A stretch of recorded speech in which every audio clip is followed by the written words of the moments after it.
Yes, welcome. This is F a Rap Critic. I'm your boy Malik 16. And no, if I'm still Mr. Nigga, I won't find it surprising. I am joined by two special guests. This is a big deal to me. It's October. We in my month. When you see me with the camo, you know we taking it to Brooklyn. So yeah, I'm gonna let my guests introduce themselves. Who y'all be? Word. Indigo Nicole. I am a former artist, creative strategist, artist all around, hip hop. I hate saying hip hop head, but you know, I'm in this world, and my mind is in it. Yeah, I am the artist formerly known as Beef Sausage. I'm just a dude from Willoughby Ave, man. That's all. Like, I mean, I just seen some things. That's about it. Like, yeah. They both being humble, as most of my guests are. These are two amazing, talented artists that do all the creative visual stuff you could expect, from camera work, radio work, to paintbrush and shoot. If you put a spray can in one of their hands, I'm sure it'll work too. But hip hop heads, New York City roots, all the way to New Jersey, Brooklyn to the core. This man Beef has had many hip hop arguments with me, and Indigo has had many hip hop meditation moments with me. Beef is connected to this album, and me and Indigo have had life moments through this album. So the album we're talking about is turning 25 years old this month. We're talking about none other than the debut solo by Mos Def, Black on Both Sides. A little background on this album. It was released in 1999 in the fall on Raucous Records, in what could be considered the peak and heyday of that record label, which some consider to be an underground renaissance. This is category 1, where we go over the album, the product itself. And with no further ado, we are going to go into the first dimension of category 1, quality of the production. What do y'all say about the production on here? What kind of sounds are we hearing on here? A lot of like soul sounds, a lot of like hip hop sounds, but then it's still got this like Caribbean aspect to it. Like, you know, I guess from Son's like if you listen to his music, like he always got some type of Caribbean aspect in it. Like just from like if you from Brooklyn, like Caribbean culture is real influential. So like he had a taste of that in there. It was you know. It was a gumbo, like, you know what I'm saying? He had a lot of different stuff going on, but it all gelled. You know what I'm saying? Like it gelled. Like it didn't seem like it was like patchwork or like haphazard. Like it was a very well thought out, well put together record. And he generally is real good at, like, you know, like formatting a piece. Got you. Who we got behind the boards? Matter of fact, while we talking about this, we got 88 Keys. Got 88. We got Ayatollah. Psycho. Psycho's on there. I feel like himself. He produced himself some stuff. So my brother Khalil was on there. Yeah, Khalil, Mr. Man, which I just found out. That was his AKA when he jumped into the production more heavy. The part that blew my mind is that he had Weldon Irvine on some of the joints, right? And then I just learned recently that Will.i.am was playing the Rose piano on resets. Crazy. Yeah, like, so like the P's was around. Like they used to be in the hood. Like they used to be over here on Clinton at the Making Record spot. Like they was around, like when they first started making their moves, like when they came to New York, they was in the hills, they was in the village, like they was out here. Like, I believe it. I feel like people, again, how this is part of why I do the show, is because hip hop first impressions are unforgiving, man. If you only got introduced to Black Eyed Peas through their phase with Fergie, then you write them off. You forget how hip hop they are. Yeah. So, I'll speak to the Weldon Irvine connection. Is like, one thing about Mos Yasin is that, you know, he's big on the lineage of Black music, right? Yeah, 100%. Sonically, from a historical standpoint. So Weldon Irvine being connected to Nina Simone being highly respected, sampled in hip hop, especially even with whether it's Black Star, Common, and so forth. You know, these are voices and people that was already part of their lineage, right? And so it makes sense. Right? They worked together on this album, right? When Weldon Irvine passed away, Most was very much vocal about, you know, his effect on him. You know, so it makes total sense sonically. And sonically, you know, for me, I may bring this up a few times, but this album is like the baby of the Black arts movement, right? Yeah. And so Weldon Irvine, again, having that connection with Nina Simone and so many other artists, right? Jazz artists. Most is very much like a Gil Scott-Heron of 1990. And so, you know, Weldon Irvine, you know, on this album with string arrangements, with all the instrumentation that he did, it makes sense. They said Most was bringing in, he brought in Weldon Irvine. He brought in a band. The engineer said he didn't even know they were adding a rock element to the end of rock and roll, but he wanted to do this black punk, you know, crescendo that took it out at the end. Yeah.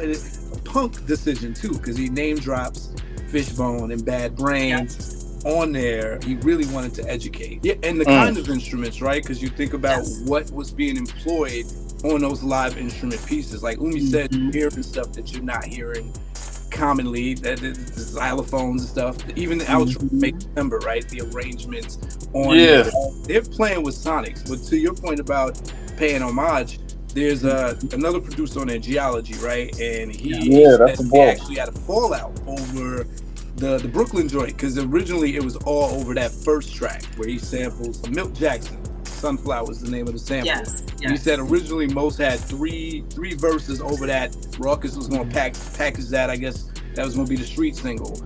But at the last minute, Most changed his mind, and you see what he wound up doing. 3 movements of Brooklyn, right? He did the Roy Ayers sample.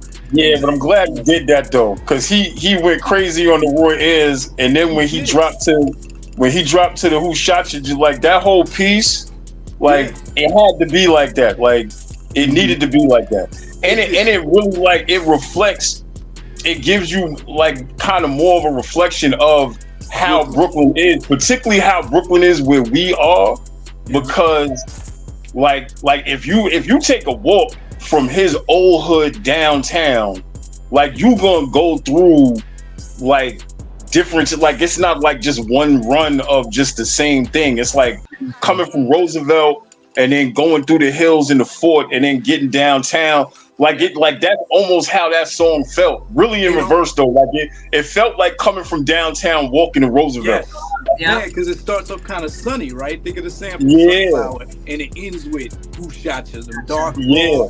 His lyrics get more raw on each of those versions, right? And I instantly gravitated towards the Roy Ayers sample, because of course another one of my favorite Brooklyn albums is The Shining, and Smith & Wesson used that on Sweet Home, and I'm like, yo, it captured. And I'm one of them Harlem dudes that loved Brooklyn. I wasn't afraid. I wasn't doing that rivalry.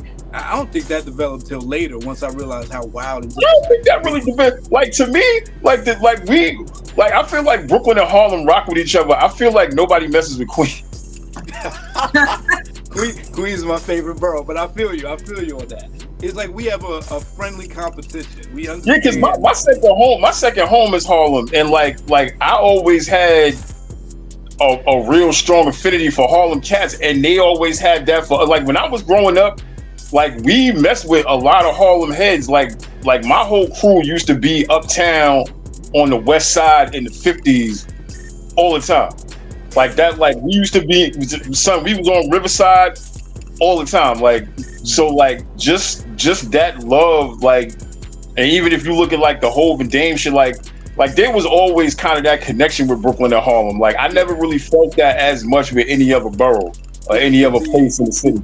Yeah, the approaches are just different, but we respect the differences enough. It's like y'all dudes talk too much, and you Brooklyn dudes are a little too disrespectful, but we aight. So, but yeah, think about that. He made that decision to inject that, and I do think it's interesting that Most always gets away with taking somebody's rap beat on each of his albums. I think he did the following album, he rapped over the Takeover, and then the the Rushed album, that Magic, he rapped over the Liquid Swords. So I'm like, how does he get away with this? But anyway, the Roy Ayers homage, and then just to think the intro. I know Indigo was probably up on this way before I was, but he was so ahead of his time with the decision to put Fela as the intro, right, on a hip hop album.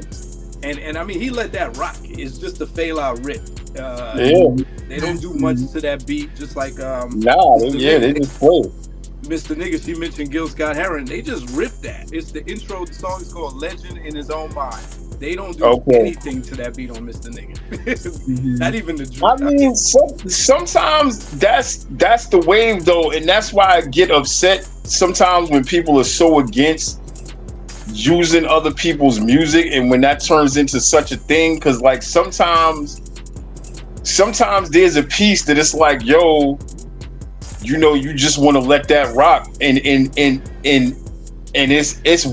playing the homage to that artist, but then also like those type of pieces of music, like usually for the artist, like they hold a place. You know what I'm saying? Like it's special to them. So it's like I don't even want to do anything to this. I just want to be with this piece of music. You know what I'm saying? And I feel like that's fair. Like I feel like we should definitely take care of the artists that did the original work. But like I love it sometimes when people do stuff like that and just go on a song and don't really do anything to the loop.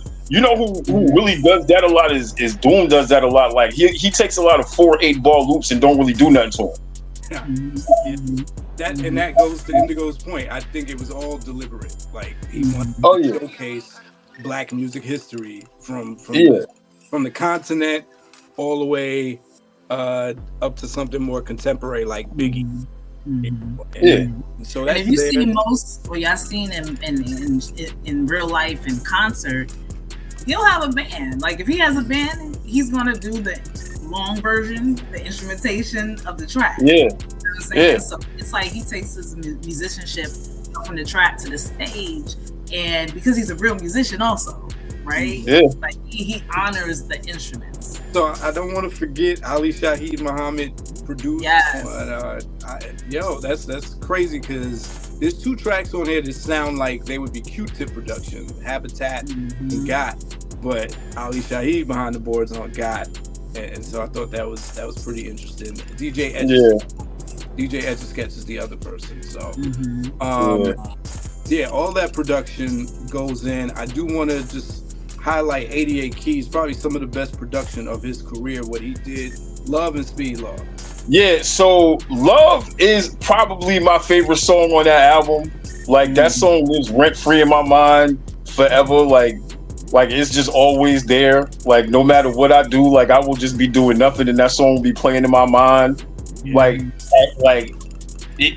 again, going back to, you know, Son playing homage and just in general, you know, functioning as a historian of Black music. Like if you really think about it, like some of the better songs on the record, and this happens with a lot of his music, like the better songs don't always be the hip hop songs.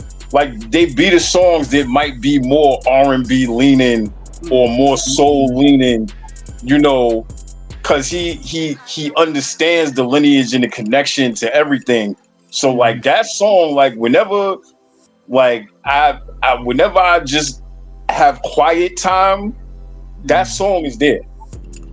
Like, and I love that about, like, that to me is what like makes a good song, is like is that staying power, that ubiquity, that like, you know, like you, like this song is like as old as a grown person now and it don't go nowhere. Like that song is not gonna get old to me. Like 25 years from now, I'm still gonna feel the same way about that piece. Yeah, there's a warmth to it that captures the mood that he's trying to convey. And we'll talk about placement in the next dimension, but it's like it did what it needed to do with the emotion that it was trying to provoke. And I think Ayatollah and 88 Keys do an amazing job of sampling. For all the songs on here that are straight rips, their sampling is what you think of when you appreciate sampling. Like, know that, right? Know that is, without those vocals in the background, it's just a boom bap beat. Boom, boom, boom. Yeah. Have that Dionne Warwick and know that in the background, and then is that a Lauryn Hill riff? Then You know what? I don't know. When I looked it up on Who Sampled, they credit Lauryn Hill from The Sweetest Thing, but it's all throughout the background. Oh no, that's like all throughout. Okay, and that's a choice like that. The producer's here again. What kind of drugs are you on? They'd be like, you know what, this needs. You know, a high-pitched Dionne Warwick sample and a Lauryn Hill riff just to give it some texture. Because otherwise, it's just a boom bap beat, right? It's like, do it now. Do it now is just a typical raucous beat of the day. It's like, okay, cool. You expect to hear that on a raucous record. Know that Miss Fat Booty, Love, and Speed Law.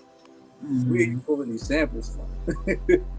Speed Law, like, there's light vocals, humming in the background, and then the guitar overlay and the way it fades out and it fades. It's just. Well, even Fear Not a Man, in addition to Fela's sample, is David Axelrod, right? And so we get like more instrumentation, and then Stanley Clarke's Slow Dance, which is like he took literally like one portion, and that's the beginning, and it's like that was like the masterful, the art of sampling, which is like you take such a small part and it becomes such a prominent part of the song, you know? So yeah, like. Speaking of David Axelrod, I'm sorry, Diamond D. Diamond D did hip hop, which kind of sets the album off for the rap stuff, right? And did Diamond do hip hop? Yeah. Really? Yep. That's funny. That's dope. I didn't even know that. Me neither. And he's like, bro, when I tell you he's a huge Diamond D fan, like, bro, he is a huge Diamond D fan. Like, he will sit there, because he's just a fanboy in general, but he will just go on about Diamond, and not just like beats, but like his bars too, and like that's funny. Like I didn't even realize Diamond did that. That's probably my favorite boom bap song on the album. Yeah.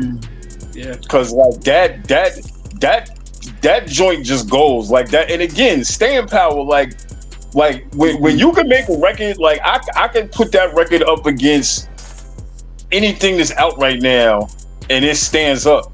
And it still does what it needs to do. So on that, what are y'all giving the production on this album from scale from 1 to 5 heartbeats? 1 being the lowest, 5 being the highest.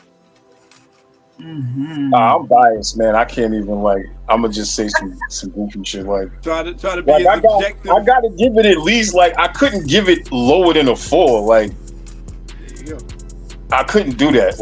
It no way. It gotta get it. I wouldn't call it perfect just cause that I sound like Super Yank Man, but I gotta give it at least a 4. Okay. Indy, how about you? I think I'm gonna do the same thing. It's solid. I don't know why I don't want to give it a 5. It's top. It's top tier. I think, when we get to that part of are there any songs that you could do without? That may make my decision, right? I have one song that I'm like, it doesn't take away, but it's does it? This is a song I could not listen to. So I think just because of that, it's 4.5. 4.5. All right, that takes us to dimension 2, the cohesiveness of the album, and this is what Beef was talking about earlier. He said it just flows together, right? So when you think of the lead out sequence, right? When we go from let's go from intro to do it now. In that, I always feel like a great classic rap album gives you all the feels that you need early on, and then anything else is a bonus if they're able to upkeep that same kind of ratio and feeling, right? So in the beginning, you get this long drawn out intro, which I didn't appreciate when I was younger. I'm like, all right, why he's talking? This don't sound like hip hop. The drums sound like hip hop. What are these sounds in the background, right? And then hip hop comes on and it gives you everything you need. Like Beef just said, it's his favorite boom bap beat. It's a hard beat, and it does. Love comes out. And then Love comes on and it's give you a hug and shit. But the drums are so hip hop. I'm sorry, that was a perfect. Yo, the drums in Love, giving you a hug. Yeah. That was perfect. The drums in Love, the drum, son, that fan, the drum with the bro, whenever I hear that little skip, son, I look you have no understanding. The skip, yes. Bro, I love that. That like the drums in hip. I mean, in love is so like Harlem almost like really like it feel like Harlem jazz smooth like. Yes. Bro, I love that record. Like whenever I hear that record, I just feel better. Like it just makes me feel better about life. It's like, okay, you got the intro, you got the hip hop song that you need to set the album off, and then you got the warm song right there, but it still keeps the hip hop drums. Then you got Miss Fat Booty, which takes it somewhere soulful but partyish, and then just in case you forgot that he can spit bars, he hits you with Speed Law and Do It Now, because most rap albums start with the barred up intro. Everybody in this era, this is the era where everybody was trying to get a primo beat to start their albums off, right? And it's like, I spit, and then you go to your radio single. So most gives you 5 different feelings real early in the album. And he chooses to start the album off with a song that's not talking about himself. He's talking about hip hop. And then he gets to the brag rap. He's good for doing that too. Like if you notice, like a lot of the times, like he spits about himself, but he makes a point to spit about the culture and about, again, if you think about how the album starts off, like Son takes his faith serious. You know what I'm saying? So like everything with him is God first. Yeah. And he really moved like God, the people, then me. Like his third thought be to say something about himself. Yes. But like if you really notice, like most of the time, like he be speaking about faith and the people. Yeah. Let's talk about it. The fact that the 4th and 5th song is where you get the braggadocio. You have to wait. Most albums are coming out the gate. Right? So and then from there in the middle you get all these different movements and chambers he takes you through, and the decision to end it with an instrumental. Even the journalists, when they wrote up, they were kind of perplexed why the album ends with an instrumental instead of like some deep outro or some deep song. But I mean, you have mathematics, like a track that you're gonna have to go back to and be like, I gotta listen to that again. You know what I mean? I got a mathematics hot take for later. Okay. But yeah, May December is like, no words. He said all he had to say. Yeah. He said it. It's important to like sometimes let things rock a little bit. He said all he had to say. And when I was in college and the album had already came out, and I used to be in my studio art classes. I was the one to bring the vibes. I always brought my mixes. And Black on Both Sides was one of the albums that I just brought in. It was like, we're gonna listen to this today. 3 hours painting and drawing, and to see how everybody would just vibe out by the time you got to May December, it's like, everybody's art, the paintings were on point because you got to like really vibe out from thinking. Even though this is a thinking man's album, this is as much a feeling man's album. You know what I'm saying? Like Mos is that type of artist who is as intellectual as he is physical. You know what I'm saying? So he wants you to feel and think about what he's doing. So, May December allows you to kind of bask in what he just did. Yeah. And placement sequence is everything, right? So we talk about him being really sparing with where he puts the braggadocio. The tones too, right? You take a song like Climb, he puts that in between 2 of the hardest songs, which is Know That and Brooklyn. So it's not too much of a deviation. And again, this is another song that as a kid I didn't appreciate. I'm like, what is this? You young and dumb. That was another one that was one of my favorite joints, bro. Like even back then, like I think that like again. So he's one of them cats that you can't quite put in a box as a hip hop artist. Right. Like you have to say that he's a hip hop artist, and you got to give him his respect in that regard. But at the same time, like he's bigger than that, and he's capable of doing so much more than that.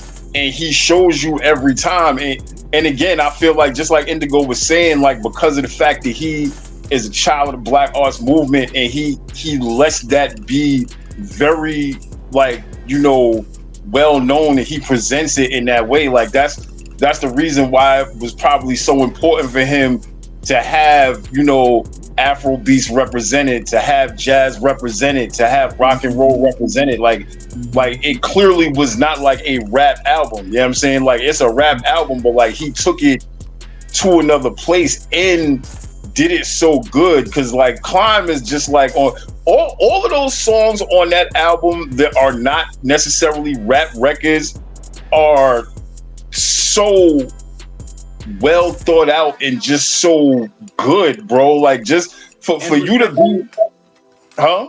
They were instantly respected and accepted. I've never heard detraction from this album. People saying, "I don't want to hear all that. Why did he do that?" It was just like, yes. When Umi Says came out, people, it was the second single, no question. Nobody was like, "Why is he singing?" They were just like, "It's the second single. It's fire." So you're right. He's a complete artist. And he had a lot to do with the executive production of this album, making decisions, bringing people in from beginning to end. It felt like a movement and a journey, like Indigo described. What are y'all giving this for the cohesiveness on a scale from 1 to 5? I'm gonna give it a 5. No holds barred. I think it's he took us on a journey. You know, he took us on a journey of Black experience and Black music, right? So a 5. I'm a feel like I feel like I'm giving everything 4s just so I don't sound like I'm yanking. Like I gotta give him a 4. Like I'm not gonna give him a 5 just so I don't feel like I'm. But like you could do 4.5 if you want. I mean, we'll see. It's my hot take just gonna make because I'm gonna save the hot take. Hold that thought. All right, so that you kind of bleeding us into the next dimension anyway. So dimension 3 is the intentional mood and tone of the album. So this is not about what we've been talking about so far, like the mood that we feel when we play it. It's about what mood and theme you think Mos was trying to get across, and how good of a job did he do it with this album. Mood or theme or both? Both, because they usually fall together. I mean, there's so many themes that he does discuss. Obviously, Brooklyn is a continuous theme, right? Like home, and specifically Brooklyn. You know, Beef just touch on what you touched on earlier, was just like his faith, right? It's throughout. You know he's Muslim. Like you know, the way he starts the album and energetically the way he ends the album, right? It's about street smarts, it's about, you know, cautionary tales, it's about like, I think self-esteem, cultural self-esteem, right? Like there's a number of things. Universal law, we might hear him say that, but maybe less on this album. We still know that universal law is still a theme, you know, within his ideology. And definitely ancestor veneration. Like he's talking about his family, but he's also talking about musical ancestors, right? Now that his mom just more recently passed away, Umi Says is like a song, you know, that talks about a matriarchal voice, right? Who now is no longer here. So the song has like, the meaning is compounded now. So, you know, ancestor veneration and just veneration and respect for lineage is definitely a strong theme too, right? In music, in hip hop, and Black music, and family, Black life, all of those. Huge. There's a real Black fist element to this album, and you know, I think about Dead Prez next year comes out with Let's Get Free, and I remember thinking to myself, because it's the Public Enemy effect. A lot around this time, the raucous crowd were mostly white boys, right? Like I'm always bugged out that those in-your-face Black power rappers, they resonate the most with white folks. And it's just so interesting because, like, even in reverence terms, when I hear people talking about this album, besides our circles that we are in, it's mostly white journalists, white scholars, white boys reliving the impact of this album. I did the Black Star review with a rapper named Dylan. Dylan is a fan, man. Like, and he was able to break. But I'm like, damn, what happens when Dylan listens to Mr. Nigga? Like, like, you know, this is like, and Mos says it in the song, right? But he runs a risk. Mos is kind of Kendrick, how Kendrick is now. With Drake in that battle where he makes that line, like, you always rapping like you're trying to free the slaves. Taking on that puts a big target on you for anything you do that could be. it puts a target on you for anything that you do that could be deemed as hypocritical, right? If I see you said some real, Black Power stuff. Like we take the song like Rock and Roll. He's dissing Limp Bizkit, he's dissing Korn, but later on Brooklyn, he's singing the Red Hot Chili Peppers. That's a fact, yeah. You know what I mean? Like, Most has been called out for some of his hypocritical things because instead of, there's a lot of black and proud rappers, like Common, Black and Proud, Black Thought's like, but Most was more militant than most rappers in 1999. And with that, you put the apple on your head a little bit because he was saying, like it wasn't just hey. Every other song he's putting, there's so much to love if you stay black, stay black, stay black. Black people, white people, white. He's doing a lot of that throughout the album. So I was like, ooh, Most. I mean, it wasn't too far off from Black Star. You know what I'm saying? Like, subject Black matter. Star was mild compared to this. They didn't really go like. I mean, most is out here. He meant to be bold though. Like he meant to do, straight backs and say I'm black in the front, in your face, right? Like there is no in between, right? There like, is. There's no face value. There's no. This is I'm giving you the front. I'm giving, and it's funny because I forgot what interview I was watching, and one of the panelists said, he can kind of like insight that the album cover also one of the original ideas was to use his hands instead of like his face or head, right? Okay. So what would that have done? I'm brown on this side. I'm a little more light on this side. That's a different experience, right? Yeah. It's literally I'm black on this side and on this side, right? Yes. You said it is. There's no in between. That's why the album's named Black on Both Sides. He was unapologetic. Think about this. And he's always been like that, yeah. Yeah, in the context in which, like, I'm glad you mentioned Dead Press, right? Because within a 2-3 year span, like, Moses' blackness was so on front stage, right? You got Black Star, you got a year later, they're probably still recording because some of the songs that didn't make Black Star that he wanted for himself made this album. You know what I'm saying? So there's continuity there. Again, if we're talking about subject matter, production, themes, the blackness, it's all there. Then he's probably also recording at the same time, even though it comes out in 2000, Hip Hop for Respect, which him and Talib executive produced, right? You can't get no more blocking than calling out the system and gathering all of those people to say the same message, right? And then you got Talib, you got Dead Press, you got Talib, you got a movement, kind of like a new movement that manifested, but they're all talking about deep blackness and being unapologetic. Then guess what movie comes out in 2000? Bamboozle, yeah. That's why he was chosen as that character, because again, I think there's an aggressiveness to Most that other rappers didn't have. There's not a song on here where he doesn't say the word black. On Mathematics for no reason. I'm blacker than midnight on Broadway and Myrtle. Like, from the beginning to the end, you could tell being black is important to him, but there's a militancy because he's like, I want this for my people and y'all are not letting me have it.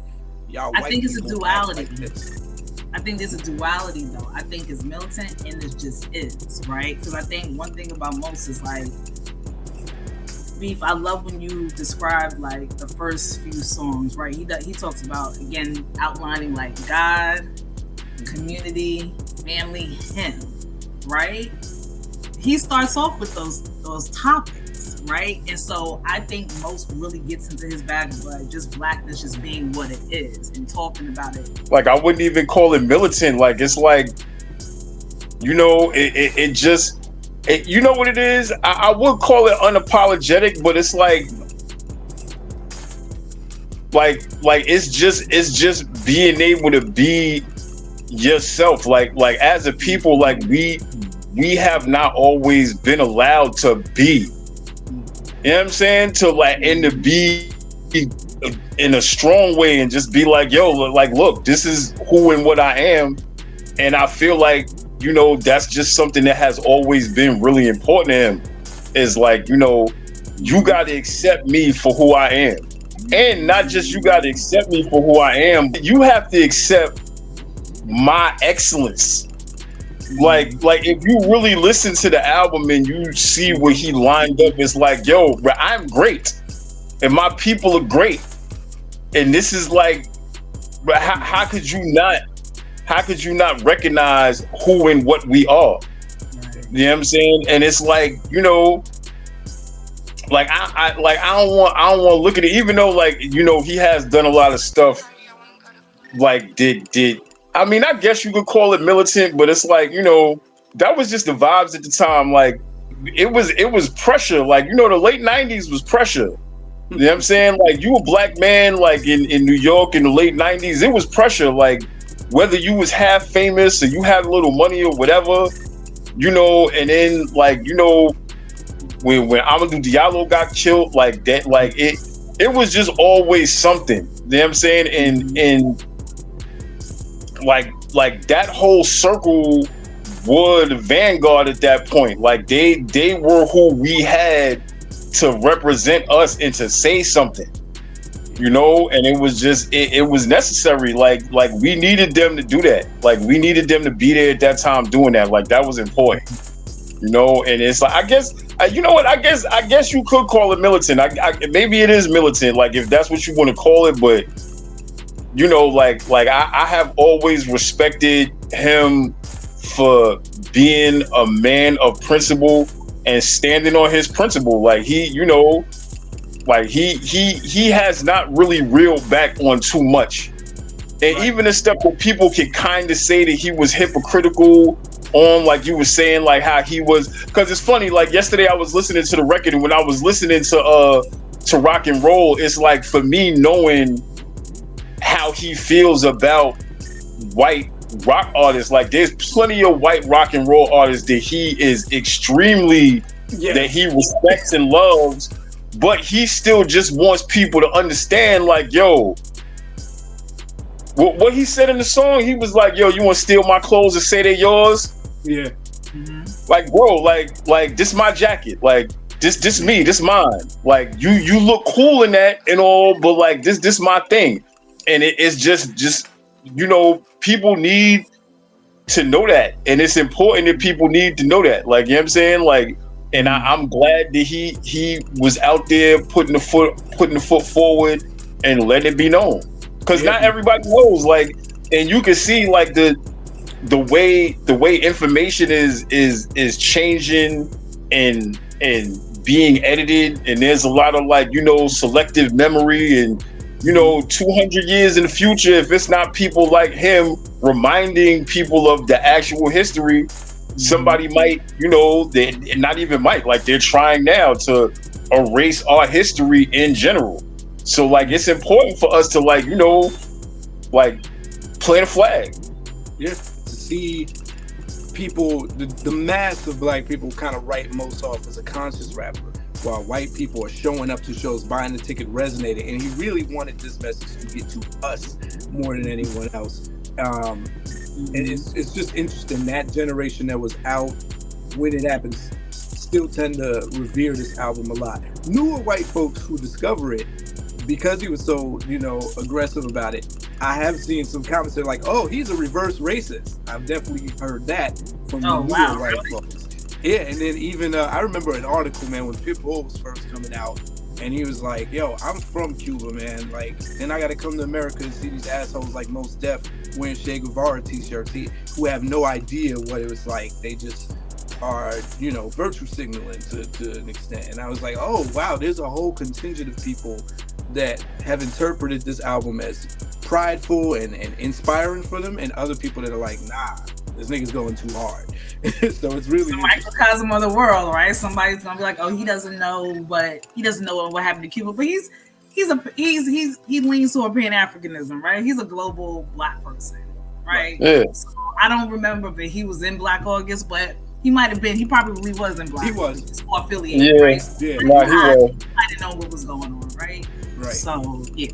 Yeah, and I think you summed it up perfectly. There are multiple undercurrents on this album, but you could probably break it down to like 3, because like Beef said, it's less about him, it's about him in connection to these 3 elements: hip-hop, Brooklyn, and blackness. Like that really, it's gonna show up in each of the songs. So on that, what are y'all giving this on a scale from 1 to 5 for how well he set that tone?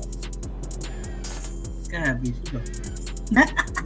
Like I can't just like I can't because people gonna say like like I gotta give No, what it. do you say? What do you say? Forget the people. What do you say? Well, now you know what? Honestly, for making his points, I Uh-huh. could give him. I could give him a 5 for making his points without sounding like a dick rider. Like I could do that Yes. because he never don't make his points.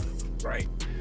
Like there is never a time when he don't end well. Mm-hmm. You know what I'm saying? Like there's never like because again, going back to the intro, bro, I sat there and listened to that intro last night. That intro was so relevant for right now. Like when he was talking about like hip hop is whatever's going on with hip hop's gonna be what's going on with us. Like and it's 100% the truth, but it's also like it's a message to be like, again, like we are often so concerned with what's on the surface. Like, what's going on at home is what's important. Like, what's going on with your people is what's important. What's going on with your family is what's important. So it's like, people, particularly in my generation, like you always hear like complaints about the state of the game or whatever have you. But it's like if the state of the game is not right, particularly people my age, then it's something we not doing. You know what I'm saying? Because it's like if there's something wrong, we the OGs now. Like if it's something not right, then it's something wrong with us.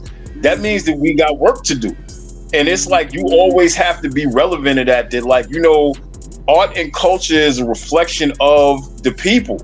You know what I'm saying? So it's like if you want to get the culture right, you can't start with going to the arts and trying to like force the arts to be right. You got to be boots on the ground, getting your people good. And again, everybody in that circle, including him, that's what they have always been like really involved with. It's like they be out here making music, but again, like they do things like support movements like Black August and like being boots on the ground and being activists. Like they really be out in the world doing work, you know what I'm saying, to get the people right, because the art's not going to be right if the people not good. Yeah, I didn't appreciate it when I was younger, but listening to it now, it's like you see the genius of that intro, because there's something to it, to somebody being able to talk for like 2 minutes and hold your attention without you saying, like everything he was saying, talking about just governments having a God complex, right? They try to scare you with satellites, but as long as you adhere to something different, you can't be scared. And then when he said, people talk about hip hop like it's some giant in the hills, that is my line.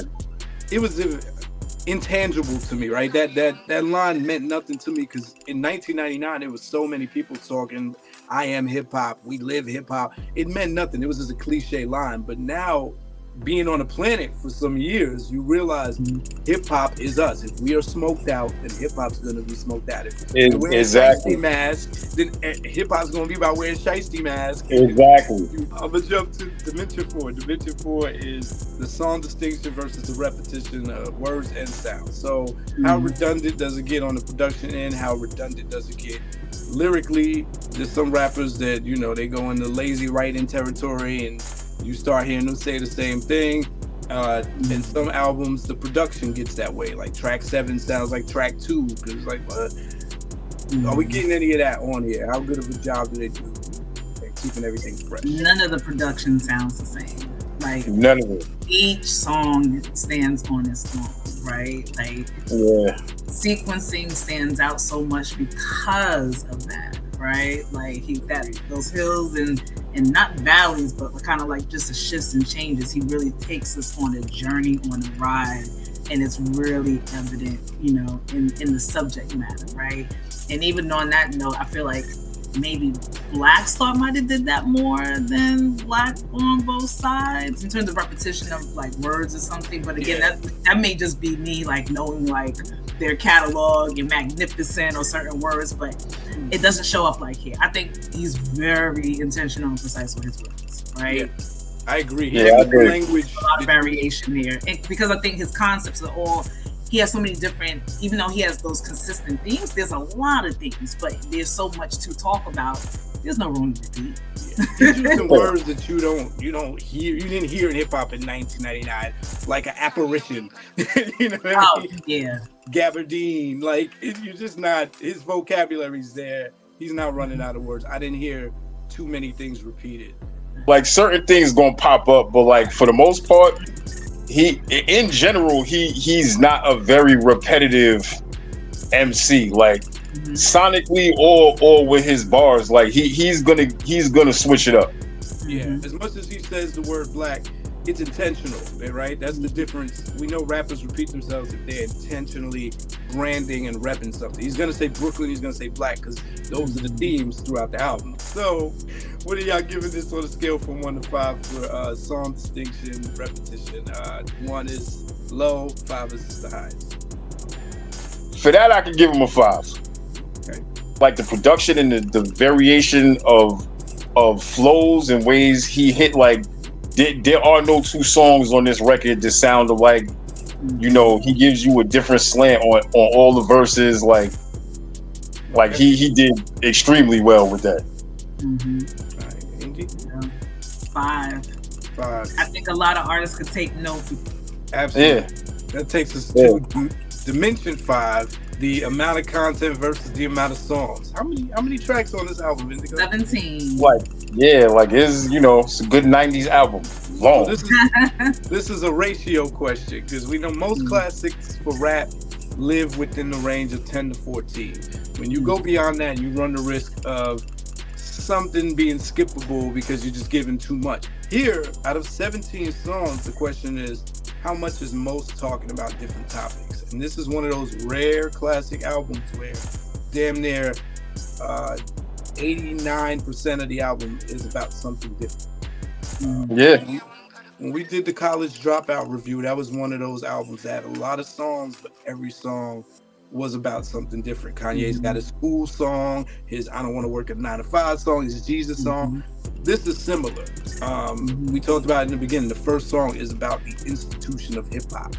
And then you end the album on a song like Mathematics, where you're just talking about all these things that make the world run. In between there, you get everything from love to, dating. Yeah. The variety is definitely there. And how he talks about it, right? Like, he talks about Black musicians throughout. What stands out is rock and roll, right? Like, he literally is making reference to, Black literature giants. He talks about, he mentions Invisible Man, right? Like, and a few other, books and things of that nature. And it's like, I might dare to say that this is an album that can go in the records, in the archive, in the living archive of Black history, and be like, take notes, because he's talking about so many aspects of Black life. Right? He's talking about so many aspects of life in general. The man made a song in general, about water. Right? He made a song about water. When I heard New World Water, I'm like, he's different. Yes. He's different. In a lot of ways, he's showing what hip hop can do. Mathematics is about numbers. Water is about water. He's talking about elemental things on the album. You know what? I might have to give him a go back to cohesiveness and give him a 5 for that. Just thinking about this, because he talks about a lot of different things, but all of it except for maybe Fat Booty can be tied in a way to activism. Like, everything was about like it was about Black power, but it was also about affecting change if you can. It's like, this could be a problem. Like, New World Water is crazy relevant right now. Yeah. Like the relevance of all of these songs now, 27 years later, is crazy. Yeah. You know what I'm saying?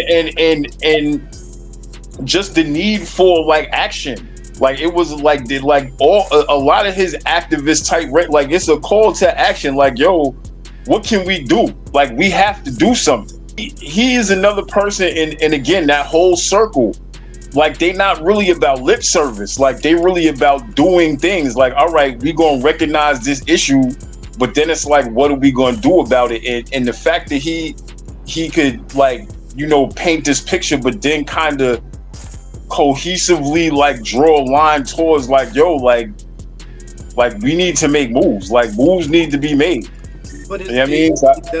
He does it without preaching this. As militant and aggressive as he is, I do feel like he avoided preaching this because he's still a Brooklyn dude, right? At the end of the day, a lot of what he's giving you is just a warning, a heads up. He's like, yo, you know, y'all better save your water.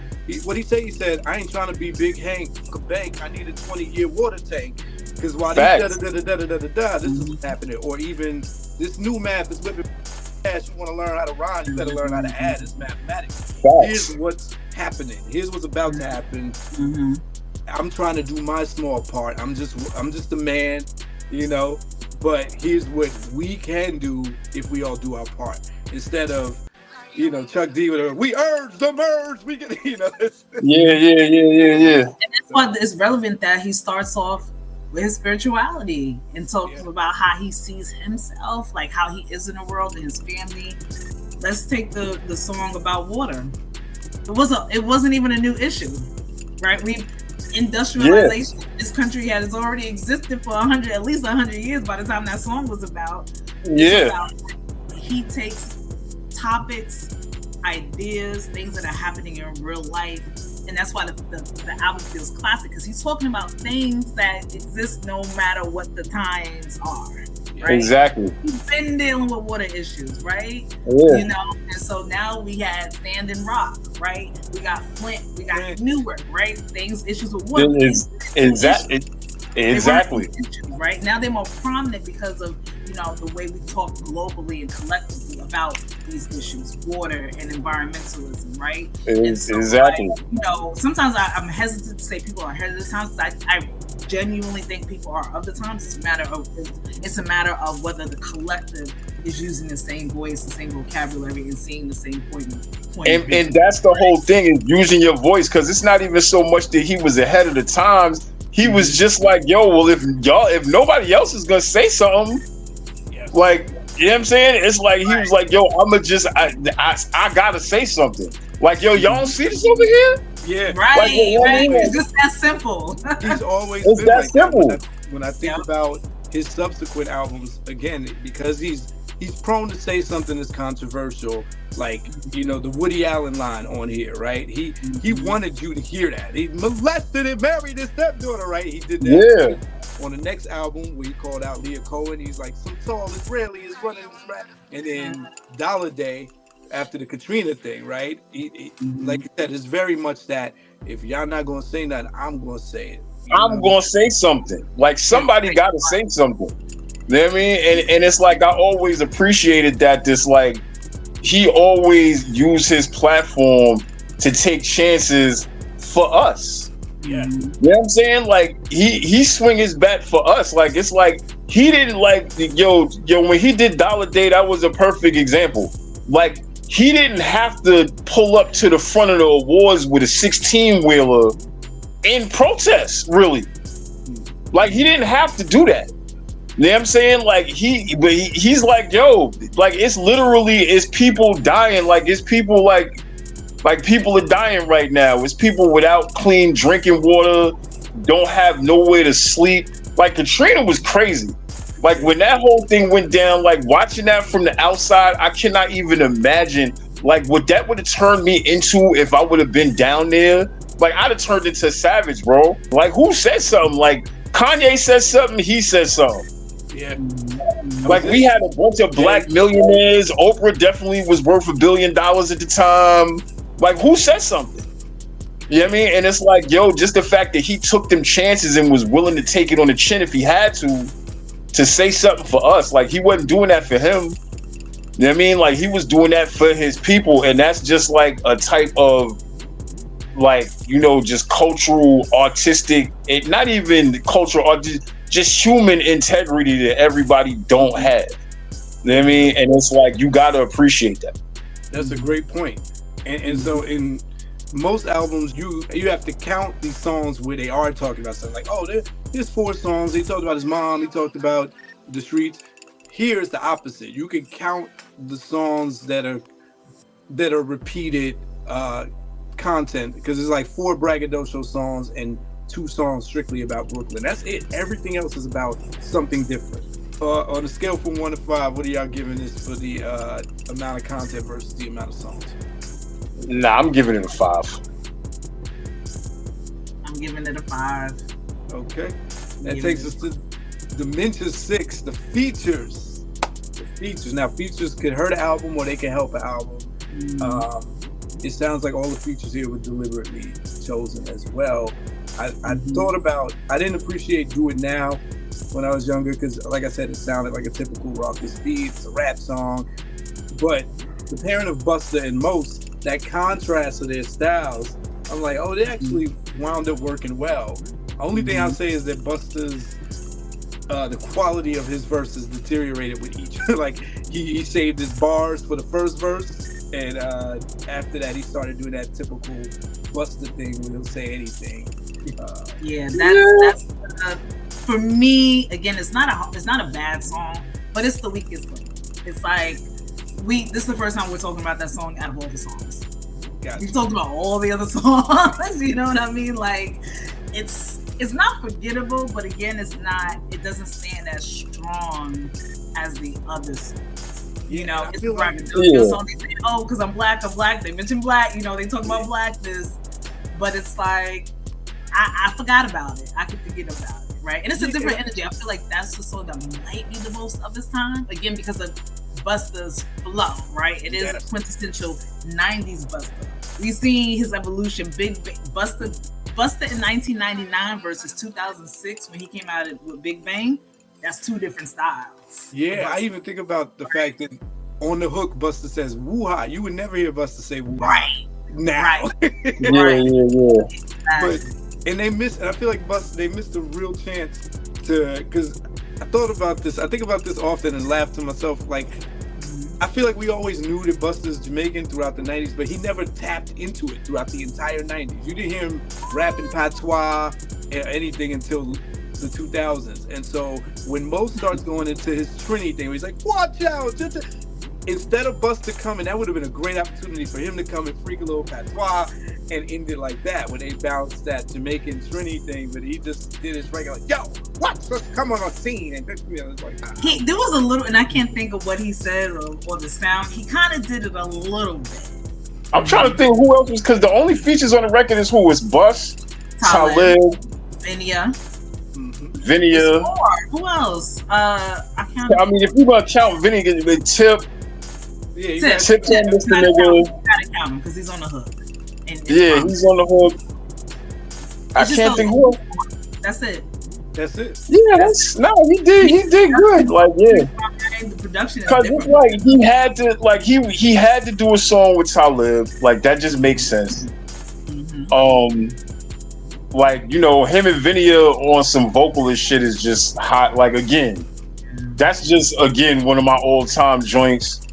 Do It Now. Like, I'm not gonna lie.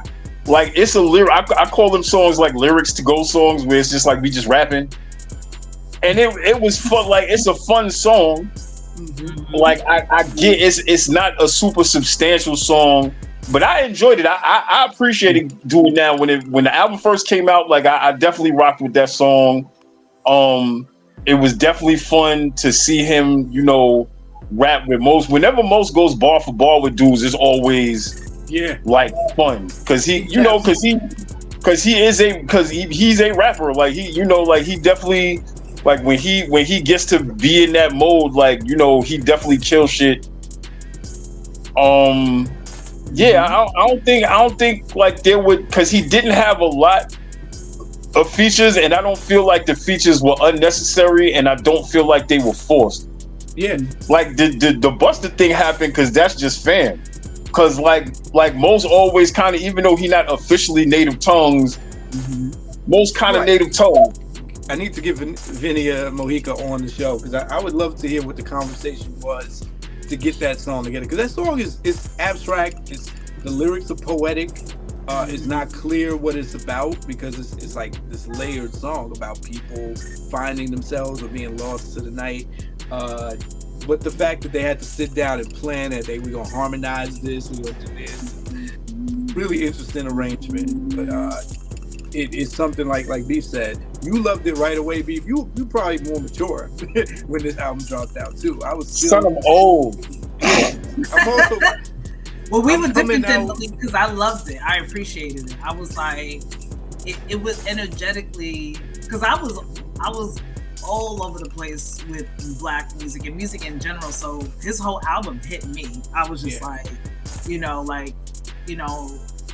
with my uncle playing rock music and all kind of music, it was just like, oh, this made sense to me. I was like, I wanted to hear something like this instead of compartmentalizing. Yeah, Climb is a pimp song, son. Climb baby making music. Refreshing ass song. Like I would just want to go like open the window and stare at the sky while I'm listening to it, or close my eyes. Yeah. It makes me think of visuals. It makes me feel something, and I think it is abstract, but I think it's still in line with the theme of talking about like ascension and spirituality and Black folks, where Black people are, and like, what ways can we talk about lifting ourselves and getting out and climbing out of places without being militant, without being like, yo, we got to do this, we got to do this. They're singing about it on a spiritual level. Everything that y'all said, it's sexy, it's meditative. It was a lullaby that I sang to my niece. You know what I mean? It lends itself to that, into that Black music lineage. Again, he's incorporating Diana Ross, Mahogany theme, right? Da da da da da da. Like, everybody fit here. He's got, like you said, Talib he had to have on there, and it works. The back and forth on the hook is big. Yeah, that was smooth. Yeah. All right, what y'all giving the features on a scale from 1 to 5? Nah, I give it a 5, especially for the fact that like people was leaning on features a lot at that time, and he didn't. And he had appropriate features, and he made it do what it needed to do, and he didn't OD, and he made great songs with the features. Like I give it a 5. Gotcha. I think I'm gonna give it a 4. Talib is solid. Video is solid. Q-Tip makes total sense. I might have given it a 5 in '99 with Bus, but listening to it in 2024, again, it's 1999 Busta, and I've since heard different variations of Busta since. The last 3 albums I like, and so it's kind of hard. It's listening with I'm not gonna lie, like that is probably the most dated song. It is the most dated, so of that feature, I think it is dated. Maybe is it a production and the feature, like the way they rap? Nah, I'm gonna be honest. Like it's the production. It's a 4. Like I said, big love Busta, but it's a 4 because of that. Yeah, and he has when we talk about the lyrics, there's like 2 lines that Busta drops. So I'm like, okay, you could have kept this up, but like I said, it kind of dwindles. Like they wrote it in the studio and wrote it on the spot, kind of thing. All right, so that takes us to Dimension 7, right into Dimension 7. Question of, do the weakest songs or does the weakest song on the album bring the album down? Now, this is the most subjective dimension because we all probably have a song that we skip, and it doesn't mean it's bad. But every now and then, albums have a song that is bad, and it could be like, damn, I wish I could take this off. So, any songs like that for y'all? My skippable song that I just mentioned a couple of times doesn't weaken the album, right? It's of its time. The album itself is classic. It's timeless, but it doesn't take it away. It doesn't. Okay. For me, it's Habitat. I never understood. That's one song that didn't grow on me. I didn't like it when I was younger. Even re-listening to it now, I'm like, it sounds like a Schoolhouse Rock song. And I thought Q-Tip produced it because it has, even down to the way the hook is sung. Like, if y'all heard this new LL Cool J album, you can hear Q-Tip in it. Not just on the production. You could tell he was giving him concepts and hook ideas too, arrangement. But like, it comes right after Brooklyn, where you already got 3 movements of Brooklyn. It's like, did we need another song about his home with a weak beat like that? and it's a whole 3-verse song. Like that should have just either been one of the beats on Brooklyn or a bonus song. So that's my vote. What about you, Beef? Any songs on here to take away? Okay. It's time for my hot take, right? Ready. Okay, come on. I am not a fan of mathematics. Wow.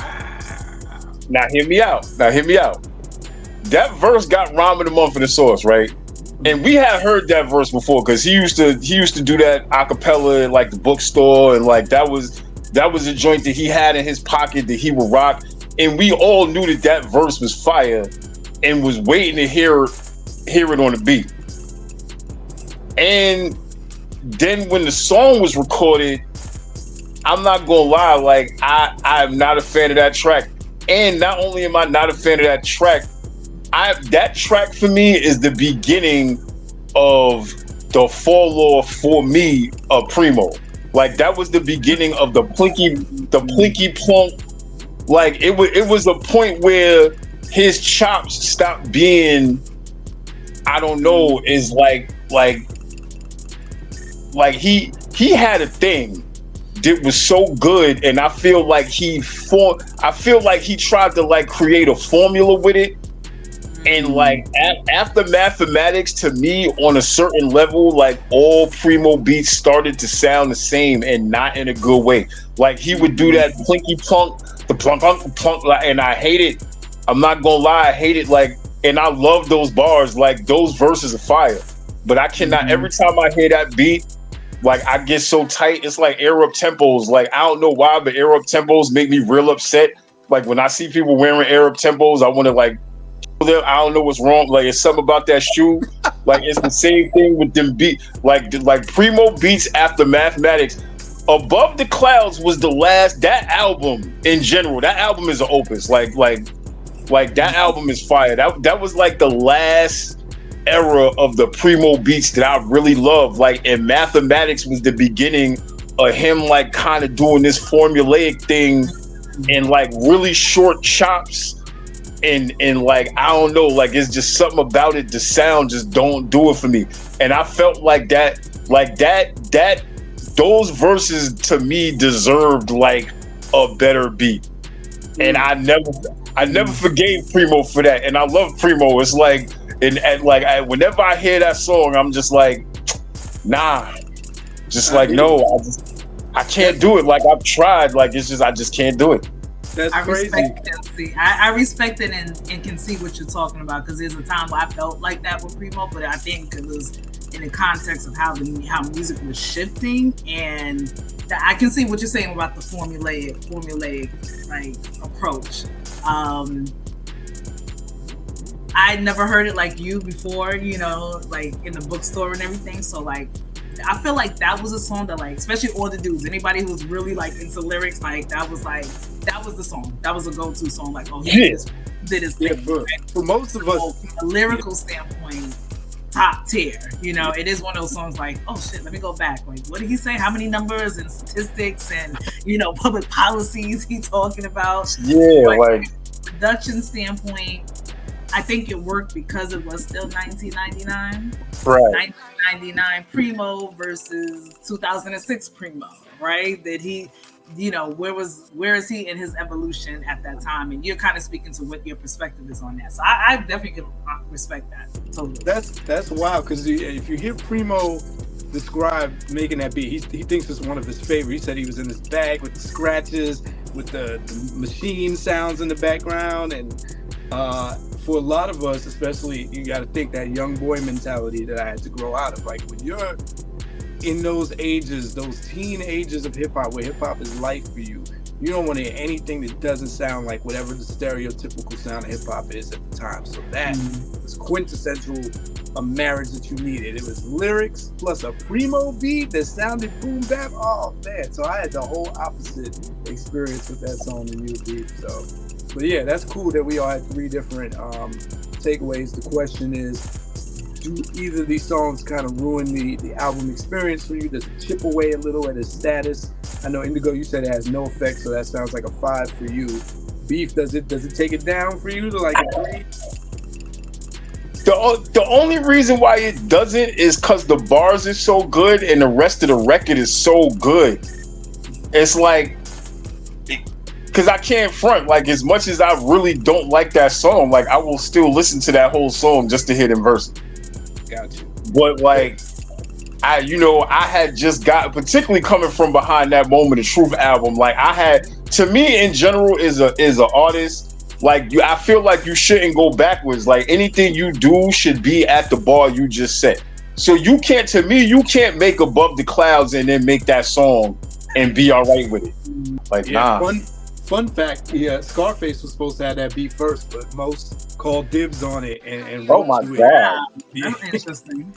I still give him a 5, like, Okay. like, because it's so much good material on that record. Like, that one song in the midst of 17 songs don't really dent it. And the bars are so good, like those verses are like, all time. If I was rating, I would bring it down to 4.5. Habitat messes up the album that much for me. I'm glad it's at the end though. All right, so that takes us to Dimension 8, Mass Appeal. All right, the reason I felt like he was breaking the mold in Raucous 1999, you had acts like the High and Mighty. They weren't trying to go nowhere near radio play. Mose comes out with a song like Miss Fat Booty, and he separated himself from the pack. There's Shabam Sadiq, there's all these other rappers in that ilk. But he's like, nah, I like this too, putting rappers in boxes. Backpack rappers don't rap about girls. He's like, nah, I like booty. No, but again, like, that's absurd. And that's what I'm saying. It's like, yo, backpack rappers don't like fat booty. Like, what is the, like, it, like, that is the perception. That's ridiculous. And that's why I never pay attention to none of that stuff. Cause it's like, bro, like, come on, like, again, everything is everything. Like Martin Luther King had menages. We are human beings, like, people are people, like, you know what I'm saying? So just because I'm righteous don't mean I don't like to dance. You preach it to the choir, because it's, again, it's a reflection of black people. Black people, we tend to be myopic sometimes, you know what I mean? We think Tyler Perry is the bar, when Shonda Rhimes comes and shows you, nah, you can have these different things.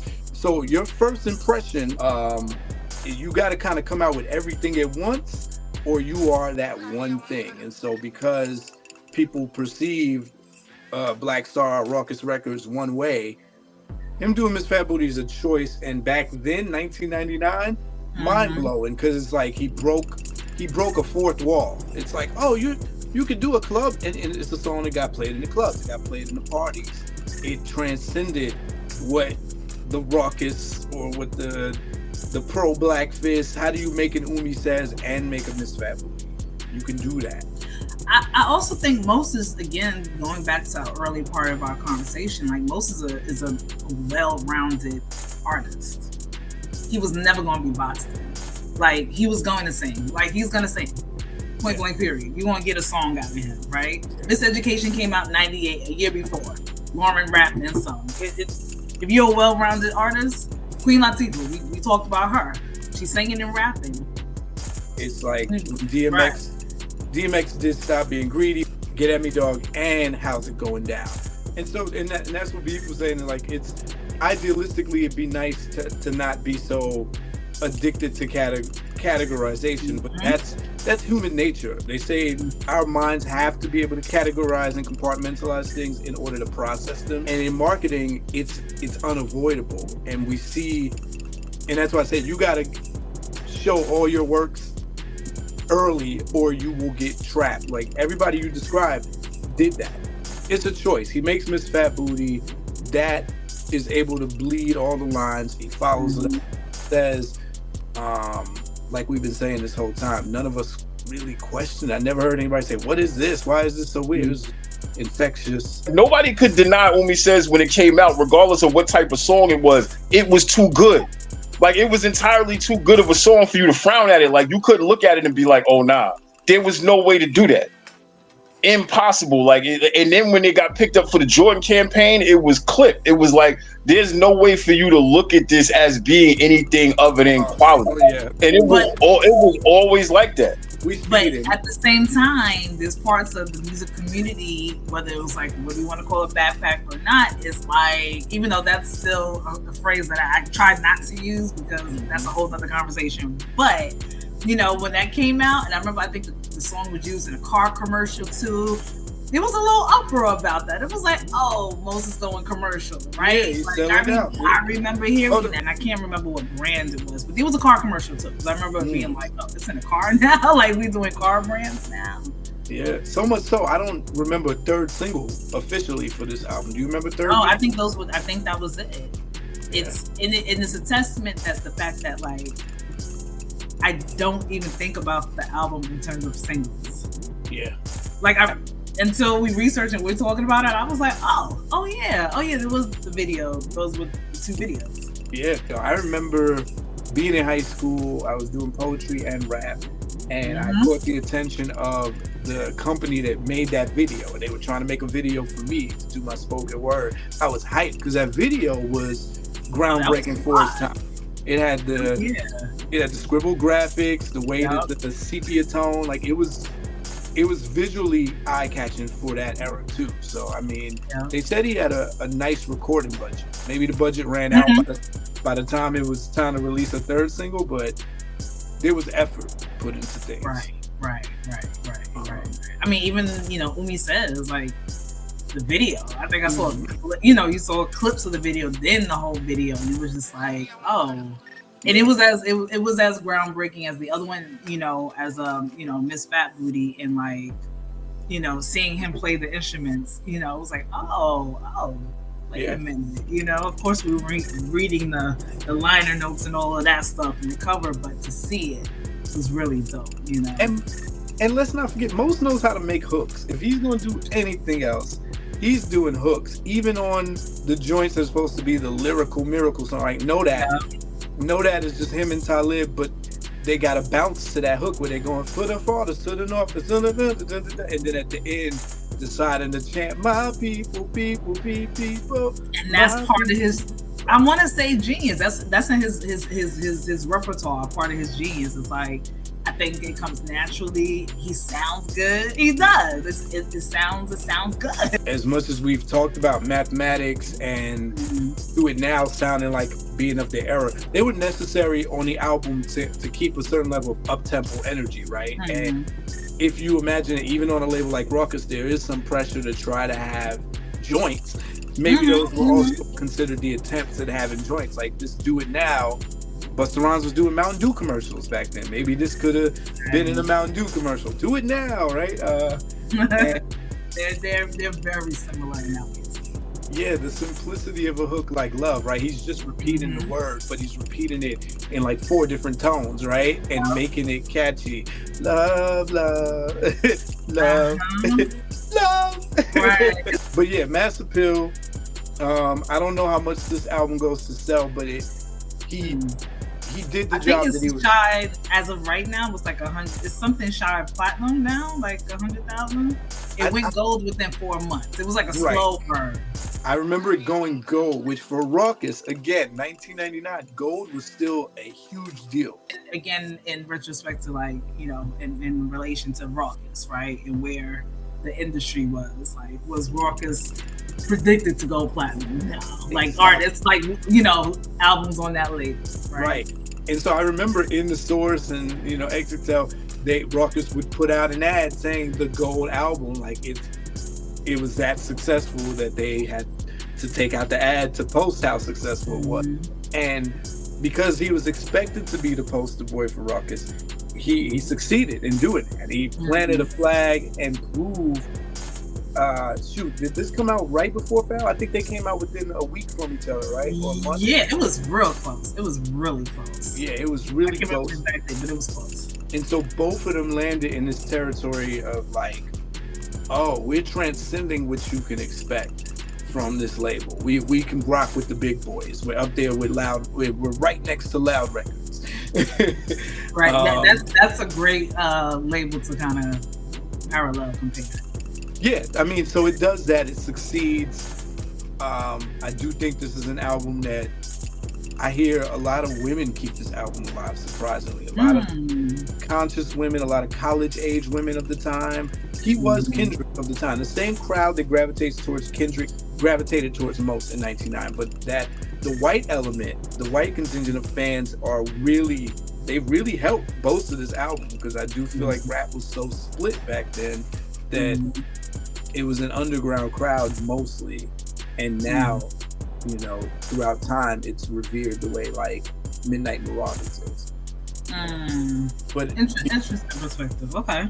But also because he bled into the mainstream, he got more of the casual listeners than the average underground rappers would have gotten. Like more, again, think of the landscape: underground, MF Doom, Company Flow, High and Mighty, Dilated People. These people were all out in 1999. Shaban Sadiq. You got to put Sound Bombing, right? Sound Bombing is already it's coming out the same era, right? Most single-handedly did better than everyone else in that ilk. He did better than Black Star. He did better on this album group effort because the hope was always that Black Star they were gonna come around, right? Circle again. And to their Brown Skin Lady wasn't a single. Maybe if Brown Skin Lady was a single with a video, then people would know them as the girl rappers, or they rap about women. Yeah, but why I gotta be the girl with that? That's just my problem with, you know,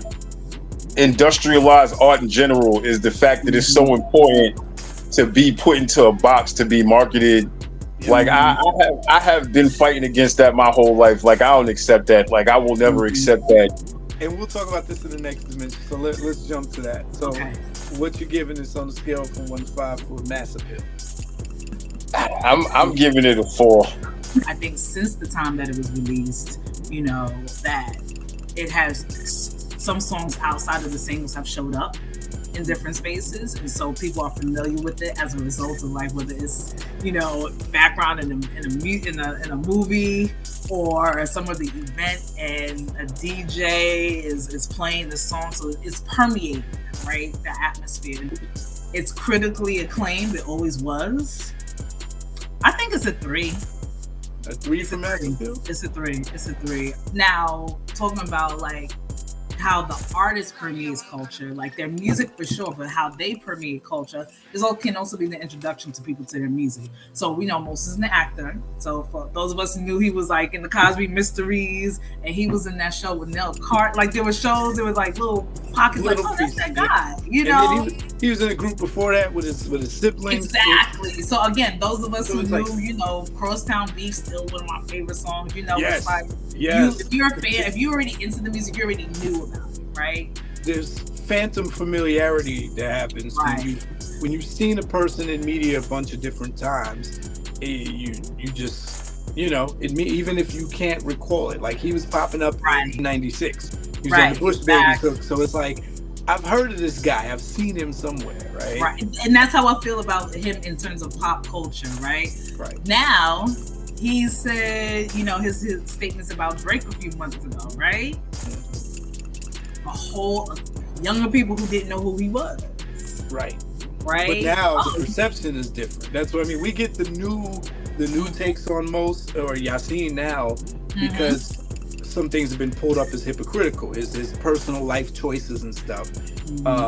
Here, and he's pulled back from the limelight because he was the golden boy for a minute. Remember, he was in that movie with Bruce Willis. He was starring in HBO films and stuff.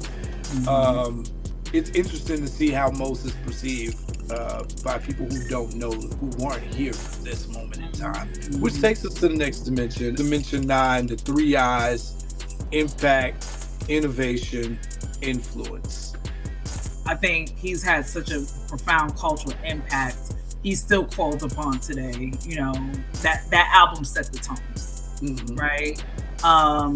You know, when people show that old footage of J. Cole at Dave Chappelle's block party, and he always references Black Star, I don't see him also differentiating, be like, oh, I don't like this album. I think J. Cole is just as influenced by Black on both sides as much as, you know, introducing Black Star. You know what I'm saying? So it just reverberates. I still think it's gonna be impactful. you know, even more. You know, now that his daughter, people know who his daughter is, it's like, oh, her generation now is gonna be looking at his catalog. Yeah, you know what I'm saying? So like, you're gonna have waves of people of discovery, even though we may not see him, you know, front and center. He's still doing shows and selling out, you know, like he'll do, you know, I forgot that show. I think he did a show, you know, based on Doom's music, which we didn't even talk about that, like his personal love for Doom, you know, and that connection there. But I think, you know, the fact that still factors that he can still do a show and sell out. And you can see in the audience, people are still in awe. When he performs, he's going to play songs from this album and multiple songs, and it's going to be impactful in person.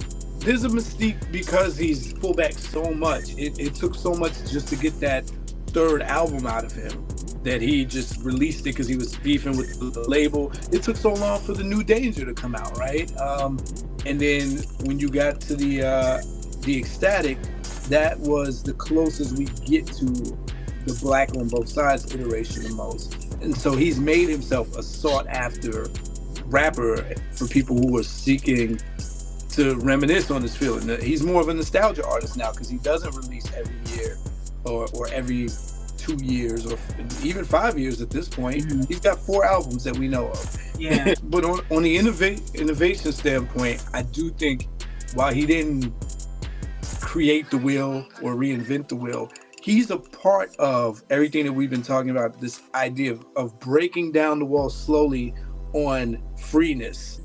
In the 90s, think of how, I don't know, how narrow-minded hip-hop culture was. So him, Andre 3000, and Lauryn Hill being who they were in 1999 was very out of the norm, but they did it in a way where they brought you to them. You had to respect them for what they were doing. And that's not an easy feat. And so Mos comes out free. He comes out experimenting all over this album, but not making it sound experimental. You know me, and you know how I always, you know, my phrase is, I don't like weird shit, right? Like, yes, he says this, y'all. He was able to be experimental without it being weird, because at the end of the day, he wants you to know, I'm just a Brooklyn dude. He's a part of slowly breaking down that wall, making it more acceptable that your rappers are going to do something melodious and rhythmically. Yeah, influence. You mentioned J. Cole. I didn't realize how much I was influenced by Mos as a rapper until re-listening to this album, because he let me know that it's okay to do certain things. There's so many things that he did with his ad-libs, with his references, with his vocabulary, that I'm like, oh, you can do that in hip-hop and be cool. Like, again, just making a song about water, like, I was so inspired. He said it was a poem that he turned into a song. I imagine Climb is the same thing, but I'm like, I was writing poetry then and rapping, so right. I'm like, you can do anything with rap. You can be How that. many artists has he influenced? Like, you know, that world, because we both come from the worlds, right? It's kind of like that straddling hip hop, and yes, it's not even straddling for us. It was the same, but I mean the distinctions. But you know, he comes from that lineage of, you know, a Gil Scott. You rapping, you singing, what you doing? I'm doing it all. You put it perfect when you said he's the rap Gil Scott. It didn't connect to you just said that. I'm like, yeah, because Gil was a match of all of that, right? He was rapping. He got videos with a boombox on his shoulder. Yeah, but he's singing and making songs about conscious songs, definitely. But then like a little salsa in there, like with an unorthodox voice, right? Because if you listen to Johannesburg, that's kind of rap. If you listen to Pieces of a Man, that's a ballad. Apparently, TDE did something where they rapped over Umi Says. And Joey Badass has like a rendition that floats all over the internet. It's viral. Yes, it's going viral. Doing Umi Says. Like, even like, just like you said, Indigo was like, Let's Get Free came out the next year.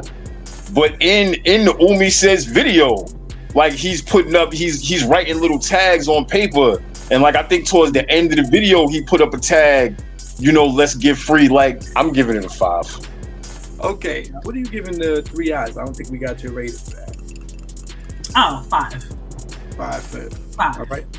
So Dimension 10, you already answered this early, so this will be the quickest dimension. Okay. The overall timelessness and uniqueness of this album. That's a 5.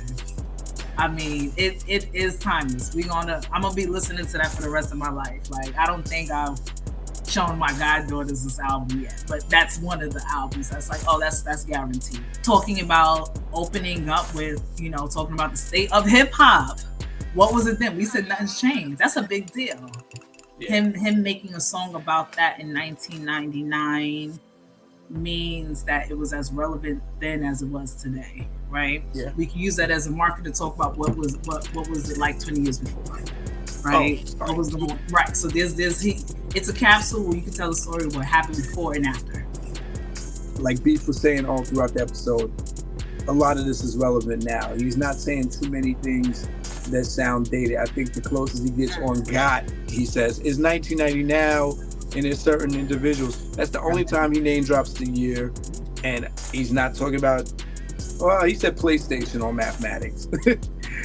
Rappers always get me when they name technology at a time and really date themselves, but almost everything else could still be relevant now. When you said the Dakota Pipeline in Flint, I'm like, oh man, New World Water is the soundtrack to that right now. Because this was an important record for the time. It established him, but I also feel like it kind of established the movement in a different. All of those records, like all of the first Black Star record, his first record, and Talib's first solo record established that platform to me. Like it just